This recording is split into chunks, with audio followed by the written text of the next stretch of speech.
What can I possibly say about Super Mario that hasn't already been said? Mario came into our lives 40 years ago, and the games he has starred in have been influential to so many and changed the course of video games forever. Mario just celebrated his 40th anniversary on September 13th, 2025, and I want to talk about how much the Super Mario universe has inspired my life by chatting about some of the earlier outings in his adventures. If people enjoy this video, I would love to make a sequel discussing even more of Mario's games. For the time being, let's take a look at some of the classics and not so classics that Mario and friends have brought into our lives.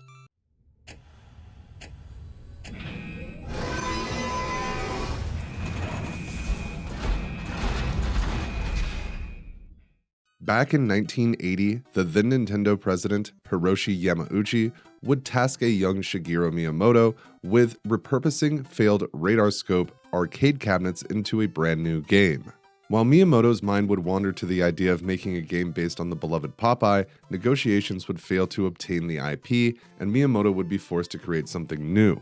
This led to the creation of Donkey Kong, along with Jumpman and Lady.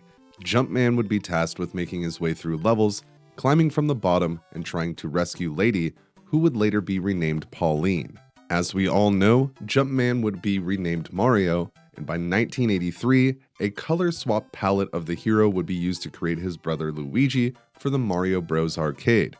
This marks the first time we really see Mario come into his own.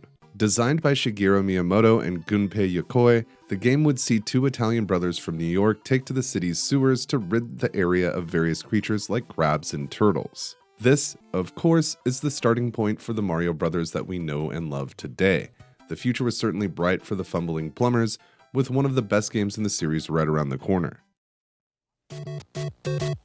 A dreamlike adventure game for the family computer. Super Mario Brothers. Transform yourself with a secret power. Above ground and underground. To the sea and the sky. Mysterious things unfold, one after another. Out now, Super Mario Brothers. Super Mario Bros. Would be released September 13th, 1985 in Japan, and is considered to be one of the greatest video games of all time, and is also referred to as one of the major contributing factors to turning the tide on the 1983 video game crash. This time, we see Mario and his brother Luigi acting as player 2, making their way through the Mushroom Kingdom, defeating King Koopa throughout his castles, and finally rescuing Princess Toadstool. Designed by Shigeru Miyamoto and Takashi Tezuka, the levels are still, to this day, some of the best the video game landscape has seen. Adding various enemies and power-ups, Super Mario Bros. Revolutionized the platform gaming scene and inspired thousands of future games, changing the way people looked at video games as a whole. The iconic soundtrack composed by Koji Kondo has gone down in history as some of the best video game music to have ever been made, and listening to the simple tunes while accompanying Mario on his journey shows us why this is the case. World 1-1, the first level of Super Mario Bros., is etched in the memory of millions of people around the globe. It remains a simple introduction to platform gaming, which makes it easy to understand, but also teaches you everything you need to know about the game within just a couple of minutes. We learn that these walking mushrooms, Goombas, will hurt Mario and cost us a life, so we jump on them to find out that's how you defeat them. There are shining blocks with curious question marks on them, so we jump to hit them and find out that they can contain power-ups. Once Mario gets to the iconic green pipes that stick out of the ground, we can find out that sometimes Mario can travel through them and end up in secret areas, skipping parts of the level. You could be jumping with Mario and hit a hidden block, which then gives us a green mushroom, and Mario gets an extra life. This discovery teaches us that blocks can be hidden and found in unexpected places. Smashing a brick could release a star, and this star makes Mario invincible to all of the creatures the Mushroom Kingdom calls home, influencing the player to run faster and fly through the opposition. When the turtle appears, we discover that we can jump on these Koopas, leaving just the shell, which allows Mario to kick it in either direction.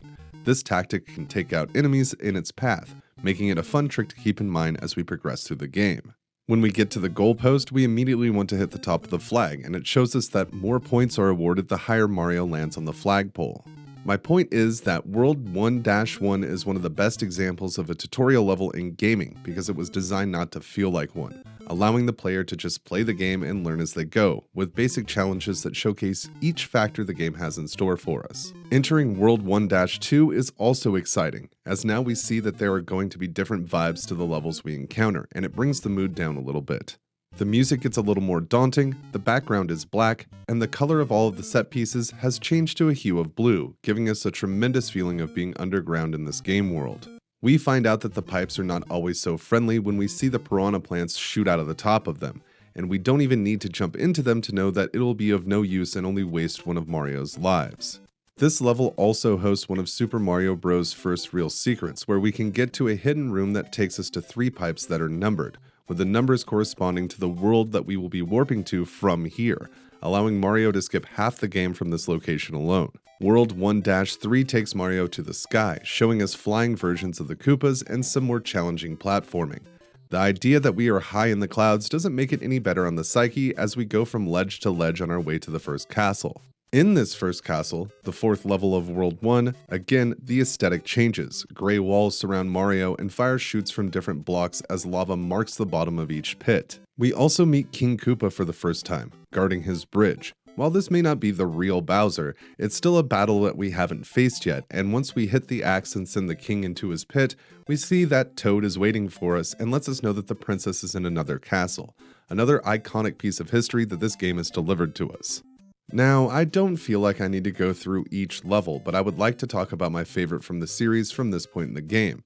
I have always loved the castles, so most of those fall into my list. Of course, World 2-2 comes to mind, the first time we see a water level in the series. The change in music is fantastic and really helps paint the scene of swimming underwater in this world.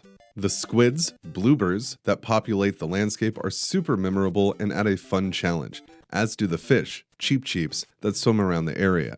The same goes for the next level, World 2-3, as the bridges add a fun change of pace with the cheep-cheeps jumping from below, presumably from the level that we were just swimming through, which can be quite the obstacle for Mario. World 3 has always been a favorite of mine as a whole. The change in appearance is super cool and captivated me when I was a young child. I always thought that because the trees were white in the background, this is now a winter landscape, making it a bit more mystical to me, and the black background really makes it pop.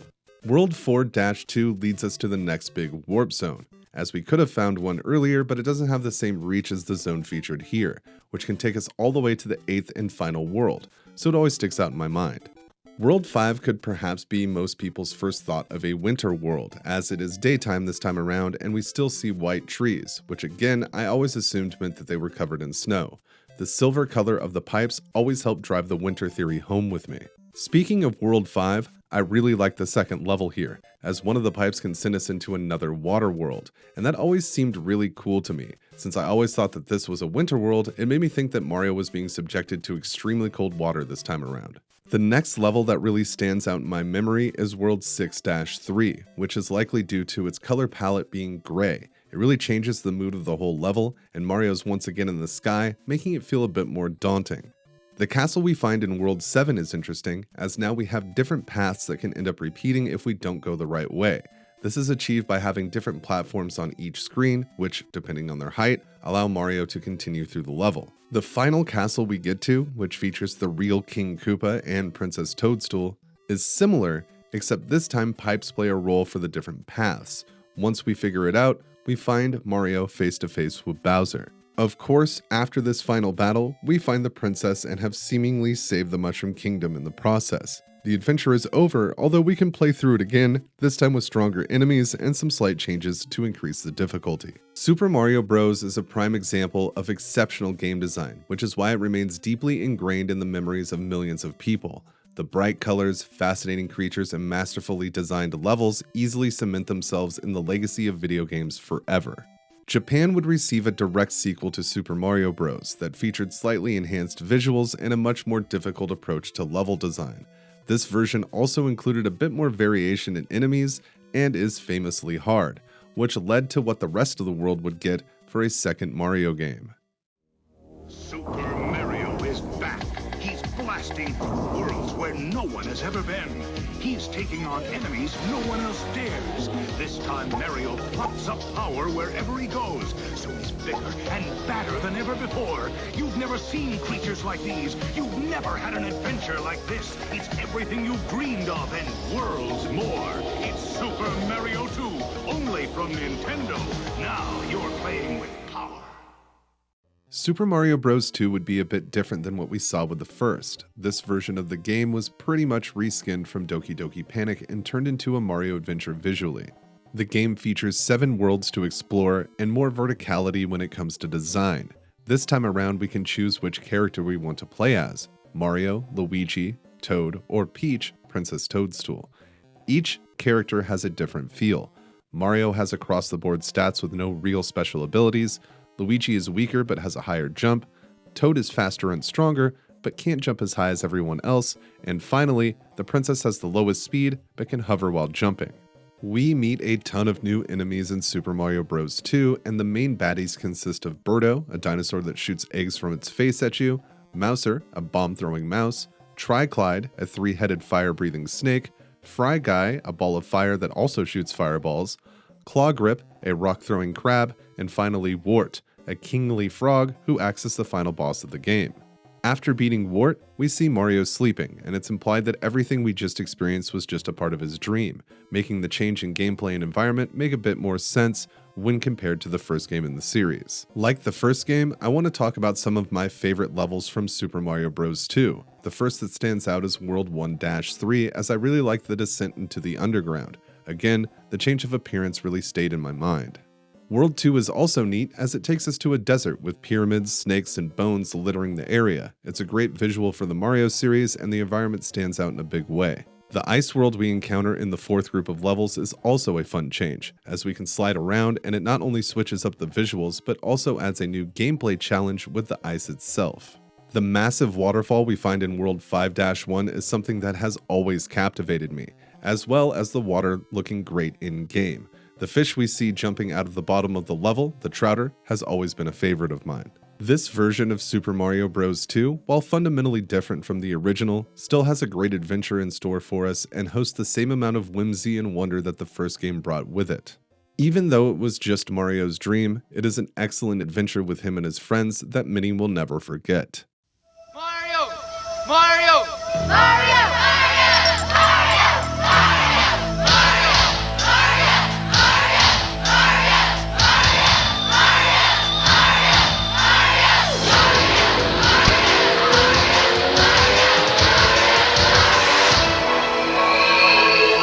He's back. All you had to do was ask. Super Mario Bros. 3 from Nintendo. Now you're playing with power. Super Mario Bros. 3 really marks a shift in the series. The other games were great, but the third installment stands out as an absolute masterpiece among them. We are met with a world map for each zone featuring every level that we can play through, each leading to a castle, which most of the time leads us to an airship to battle one of Bowser's children. These Koopalings would eventually have their relationship to the King of the Koopas changed, but each of them offer a new challenge to Mario as we go through this world. Super Mario Bros. 3 added numerous enhancements to the formula, including the ability to store power-ups for use at will before each level, warp whistles that could transport Mario or Luigi to new worlds, and some of the best level design the series has ever seen. One of my favorites is World 1-2. The rolling hills are always fun to slide down, and it helps show us that this is a viable solution to some of the things that we will encounter later in the game. I also really liked the ice caves that we find in the 5th level. Sliding around and exploring through this area is always a lot of fun, and the color palette is just delightful. Each zone has a fortress, which acts as a mini castle and hosts a fortress boss, which leads to the airships that we can find pretty much in every world as well. A truly daunting sight to see when playing through this game for the first time. As I mentioned earlier, each airship concludes with a battle against one of the Koopa Kids: Larry, Morton, Wendy, Iggy, Roy, Lemmy, and Ludwig. The airships are some of the most challenging courses in the game, and, like the castles from the first Super Mario Bros., are some of my favorite levels to play through. World 2-2 stands out to me as well because we can find a pool in the middle of the desert, and I thought that was very interesting. It adds such a good mixture of scenery and gameplay elements, and is for sure a refreshing sight for Mario while blasting through the desert. World 3-1 brings one of the first water levels we see in the game, and it doesn't disappoint. Bloopers cover the area while lava lotuses aim to keep Mario from reaching his goal. Water levels are always enchanting in the Mario series, and this is an excellent introduction to it here in the third installment. The next world adds a bit of intrigue to the game when we find that all of the enemies and some of the set dressing are now much bigger than they were before, which I always found was a good way to mix things up for us, the player. While these creatures can be defeated the same way as their standard counterparts, their increased size can pose some interesting challenges. World 5-2 is neat as we take a fall right at the beginning, plunging Mario into the dark underground. This free fall is always a fun trip, and it does a great job of setting us up for the course ahead, and it makes for a super good way to introduce us to the lower levels of this world. One of the levels that stands out to me the most is World 7-7. This features munchers lined up on a row of pipes, with the Starman power-ups being available to help Mario make his way across the madness. An absolutely iconic course. The 8th and final world hosts a very militaristic feel. We can tell we are getting close to Bowser, as it seems like he is sending everything he can at Mario by this point. World 8 features only 2 standard levels, with blacked out visuals and huge spikes in difficulty, and once Mario makes his way through all of this, we finally meet Bowser in his castle. This time, Mario is tasked with tricking Bowser into smashing through the floor of his castle. Once that is achieved, we meet up with the princess again, hopefully saving her from King Koopa's clutches for the final time. Of course, we know that won't be the case. Introducing the next generation from Nintendo, New Super Mario World, created especially for the Super Nintendo Entertainment System. It's a bit more exciting, a bit more challenging, a bit more graphic, a bit more colorful, a bit more realistic, a bit more levels, a bit more secret, a bit more enemies, a bit more friends, a bit more sound, a bit hotter, a bit cooler, a bit weird, a bit more revolutionary, a bit more Mario, a bit more of what you want. It's 16-bit, and it's yours only if you get New Super Nintendo. Now you're playing with power, superpower. While Super Mario Bros. 3 was an all-time classic, the jump to Super Nintendo would bring one of my personal favorite games to the series, Super Mario World. The game would take various things from the past Mario titles and improve on them greatly. This includes the overmap we see in the third installment, as well as a multitude of new enemies that are trying to stop us from reaching Bowser. With the new graphics and memory space that the SNES introduced, it also enabled this Mario game to be the largest we have seen yet. With 9 worlds hosting a handful of levels each, Super Mario World is truly a pinnacle of the classic Mario series. We again see the Koopa Kids, as we will visit the castles of Iggy, Morton, Lemmy, Roy, Wendy, and Larry along the way to fight the king. Each castle and boss offers a different challenge, rescuing the captured Yoshi eggs along the way. Speaking of Yoshi, this is the first time we see him in the series, and the dinosaur has a great skill set to help Mario reach his goal. Riding Yoshi and having him join the adventure is such a high point in Super Mario World, and he really helps when the times get tough. One level that stands out to me after all this time is Iggy's castle. The chain link fence that we are able to climb on is etched in my memory forever, and having the ability to switch sides kind of blew my mind when Super Mario World was released. The new Cape power-up, which I remember the most from Donut Plains 1, is one of my absolute favorite in the series. Getting the timing right was always its own challenge, but once you figure it out, having the ability to fly through the levels and even look for secret areas is second to none. Along with the many castles we will visit, Mario also comes face to face with a few ghost houses that are populated by boos. I always thought that these added a nice change of pace, and it was really daunting when Mario would leave Yoshi outside as he entered. One of the first water levels that we can encounter is actually considered a secret area. Much like past Mario games, this stands out to me in a big way. I guess I just really like the water levels, and the fish we see here are among my favorites. The second donut secret area fills another slot for me as it has a winter aesthetic, even though it's underground. I really like it when the appearance of the levels change in this way, plus it's a fun course to run through. Speaking of secret places, Donut Plains has the top secret area, which is just one screen that gives Mario power-ups and a Yoshi, or a 1-up if we already have him with us. Super Mario World is truly great at rewarding the player for exploring different ways to complete courses, and this is one of the best examples. Inside the Vanilla Dome, I really enjoy the third level, as it's one of the first times we see Blarg, a dinosaur that lives in the lava and tries to jump out to try and stop Mario as we are navigating the caves, one of my favorite Mario enemies of all time. The Forest of Illusion is a standout, but this time more because of the overworld map. The trees give off quite a creepy vibe, and the different types of levels we find in this area really make it special when it comes to the overall feel of the game. Exiting different goals will lead to new paths being open, which makes it feel like you are truly lost in the forest, trying to find a path through as we make our way out of this intriguing and often confusing maze. Arriving at Chocolate Island is memorable as we see bigger dinosaur enemies coming at Mario, and I've always liked them, and it's a nice way to show that we have come pretty far in the game.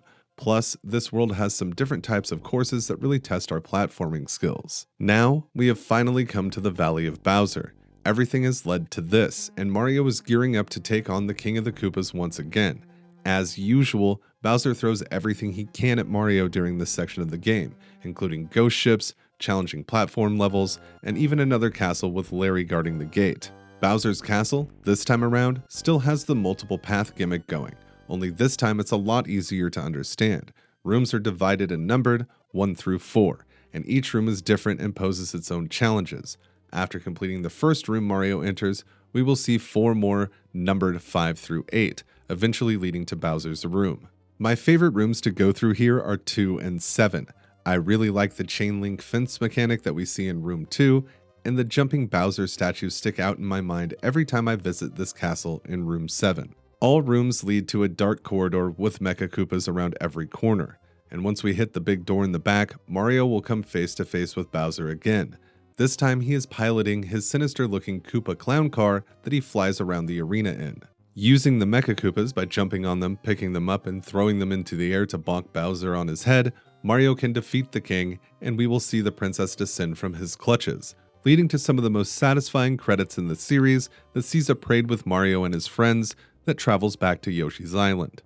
It would be foolish not to talk about the special worlds that we can visit in Super Mario World. Star World and Special World stand out significantly as not only a bigger challenge to platforming, but also as a fever dream of courses that really have to be seen to be believed. In Star World, completing the courses by just going through the goals will lead to more of the star path being uncovered, but each level also has a secret key that acts as a second exit, with the 5th level allowing us to access another star warp to Special World, where things get really interesting. Each level here has a fun name like Gnarly or Tubular, and each course will test all of the skills you have learned throughout the game. My favorite of which is likely Groovy, as it seems like a standard level, but still throws a bunch of wild things Mario's way. Super Mario World is perhaps my overall favorite of the 2D Mario games.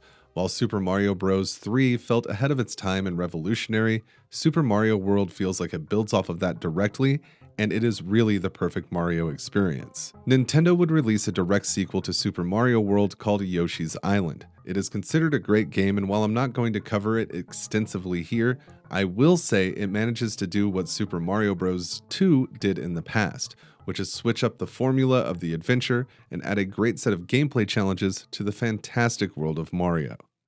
Let's go racing! It's Super Mario Kart Funny Car Madness! Only on Super NES! Turn the track into a giant mud pit! Or burn rubber on ice, wood, or asphalt! Mix it up for the big boys! See Bowser and his Bigfoot-dropping truck! See Yoshi's go-kart really go! Mushrooms, banana peels, turtle shells! Dynamite! Check your rear view and make him eat dust! Or go into battle mode and ruin his day! 2 speeds! Fast and way too fast! It's 2-player fun on the split screen! Only for the Super Nintendo Entertainment System! Now when you're playing with power, superpower! Super Mario Kart would mark my first experience with a Mario game that wasn't a standard platformer, and it was a great introduction. Mario, his friends, and to an extent his enemies, would put their differences aside and hop into their favorite race cars to settle things. To say the first Mario Kart game is revolutionary is a tremendous understatement. The game would be the first kart racing game to hit our consoles, and it did so in a big way, offering power-ups, great characters, and memorable tracks to race through. The cast of characters really opened up from the Mario series itself, featuring Mario, his brother Luigi, the princess, Yoshi, Toad, and Donkey Kong Jr., along with known rivals like a Koopa Troopa and Bowser himself. There are 4 sets of courses in Super Mario Kart, divided into the Mushroom Cup, the Flower Cup, the Star Cup, and the Special Cup. Each of these tracks has its own personality, and some even show up as sequels to earlier tracks, making something that almost seems familiar change into a new experience. You have standard tracks like the first one we see, Mario Circuit 1, which is what you would expect from a kart racing game, to the more fantastical ones like the first Bowser's Castle, which is made of stone and surrounded by lava, The flavor of each track really pops during gameplay, and the terrific level design from the Mario team shines bright throughout the whole game. To talk about favorites when it comes to the tracks that we can race through, Donut Plains 1 stands out. The different textures in the dirt road, mixed with the tight turns and the bridge over the lake, make for a memorable experience for me. Of course, the ghost valleys and Bowser's castles that we can find rank high up for me as they seem so sinister in comparison to the rest. Seeing the boos fly around in the valley and the lava surrounding the track in the castle make for a great visual. Donut Plains 2 is neat as we see Monty Mole make an appearance, trying to distract drivers by jumping out of holes placed throughout the track, making for a fun and surprising obstacle when we are racing to the finish. Koopa Beach 1 is another course that remains in my memory, as the transition to sand and the surrounding water gives a tremendous vibe to the race that takes place here. The various out-of-the-way power-up pickups also encourage us to check out the area outside the main track and risk getting swept up in the water, adding a fun hazard to the race. The same can be said for Vanilla Lake 1. Of course, I love winter levels, and this course delivers with an icy track covered in snow, making the karts lose traction as we fly through the race, hoping to avoid the cracks which lead to the freezing water below. My list wouldn't be complete without mentioning Rainbow Road, a deceptively simple course made from rainbow blocks surrounded by darkness. It can be easy to fall off the track here, especially if we are distracted by the beautiful visuals. Once a character wins all of the races in a cup, we see a celebration scene and the racer is congratulated on winning, which is a perfect way to close out such a fantastic experience. Super Mario Kart is truly one of the most revolutionary games of all time, spawning and influencing numerous games since its release. It holds a special place in my heart as one of the best experiences I have had in gaming. Before we leave the Super Nintendo, I want to talk about the educational games that were released, Mario is Missing and Mario's Time Machine. These games are not very critically acclaimed, and some would argue they're not even games. However, when I was young, it was still neat to see Mario and Luigi roaming around more realistic venues. I am only briefly mentioning them here because they stand out as being so different from the rest of the series. Though a much better game, Super Mario RPG, is also quite different. I feel like that game deserves its own video, and like I mentioned before we started here, if people enjoyed this video, I would love to dive into more of the Mario series in the future, and RPG is at the top of the list. We will not live in a two-dimensional world. We won't go in one direction or dig where we can zag. We will walk through walls. We will take a look around us. We will not be confined. We believe in the path of least limits. We won't be told how to view the world. We will experience true freedom. We will not compromise. We will live the game through our hands. We will be in control of something. We will change the system. Nintendo was ready for another jump in technology, and Mario would be along for the ride, which led to another game that is often in the conversation for one of the greatest games of all time, Super Mario 64. Mario 64 would bring the series into the third dimension and offer an amazing blueprint for what a 3D platformer can be, with masterfully designed levels and a terrific process of accessing these levels. Super Mario 64 is a gem to this day. Mario arrives at Peach's castle after receiving a letter from her informing him that she had baked a cake for him. However, upon arriving, Bowser tells Mario he is up to his old tricks. There is so much to cover with Super Mario 64 that, again, I feel like it deserves its own video, so definitely let me know in the comments below if that's something you were interested in watching from me. However, I do want to touch on some of my favorite courses and features the game has to offer. I have to start with Bob-omb Battlefield. The way we scale the mountain and the boss fight with the king that takes place on top are excellent introductions to what this game has to offer, not to mention the hilarious foot race with Koopa the Quick. Cool Mountain has a place in my heart, going back to how much I love the winter levels, but the dynamics with the penguins and the scenery we get here are really fantastic, and it offers some significant platforming challenges. This is the same for its non-winter counterpart, Tall Mountain. I have always enjoyed the way this level looks, and the monkey we can find here that steals Mario's hat is a favorite of mine. I love all of the Bowser courses, but my overall favorite has to be Bowser in the Sky. The course is challenging and fun, and once we get to Bowser, his color palette has always stayed in my mind, to the point where he is included in my tattoo sleeve on my arm. After defeating Bowser, we gather a giant power star and use it to release the princess from the castle's stained glass display out front, ending the adventure but it's an adventure that is likely to stay with you for a very long time. Yoshi is here too, as once we have 120 stars, we can hit the roof of the castle and meet him for a reward of 100 lives. While this isn't super handy at this point in the game, it's a terrific way to include our dinosaur friend in the new 3D world. Super Mario 64 is such a great leap into a new type of platformer for the series and has gone down in history, much like many games in the Mario franchise, as one of the best games of all time, and I really can't say enough how much I love this game.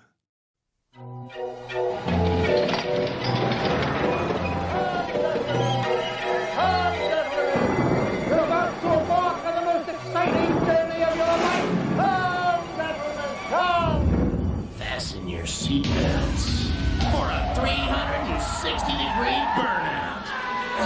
Precision handling for 1 to 4 drivers. New Mario Kart 64. It really kicks asphalt. As we close out this video, I want to talk about Mario Kart 64. As good as the original Super Mario Kart was, the sequel on Nintendo 64 set a new standard.